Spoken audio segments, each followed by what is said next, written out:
Ассалаумағалейкум. Мен бүгін сіздерге толстолоб деп аталатын, яғни күміс сазан балығын көкөністермен боқтырып пісіріп көрсетемін.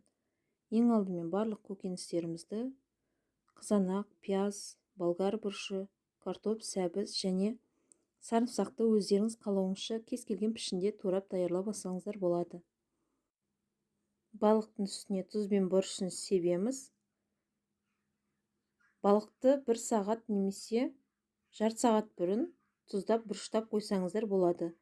Тұзы мен бұрышы балыққа жақсылап сіңу үшін.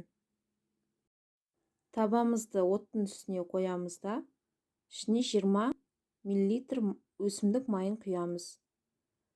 Жартылай сақина етіп туралған сәбізімізді, ұзынша етіп туралған картопымызды салып, 3 минут шамасында қуырамыз. Кейін болгар бұрышын, пиязымызды және сарымсағымызды салып 5 минут араластырып отырып қуырып аласыздар. Астындағы оты орташа оттан сәл жоғары етіп қойғандарыңыз дұрыс. Кейін имбирді ұсақ етіп, майда етіп турап аламыз да, салып тағы да 1 минут шамасында араластырып қуырып аласыздар.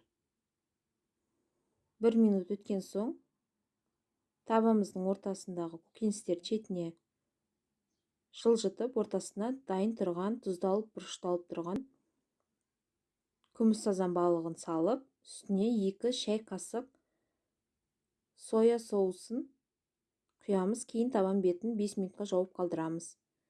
5 минут өткеннен кейін балығымызды аударамыз да, көкөністерімізге және балыққа кішкене тұз себеміз, бұрыш себеміз.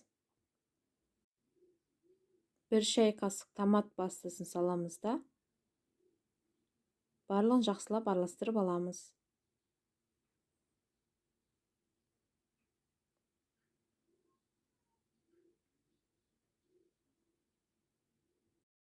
Туралып дайын тұрған қызанақтарымызды үстіне саламыз да, табанның бетін жауып, шамамен 10-15 минуттай орташа отта боқтырып пісіріп аламыз.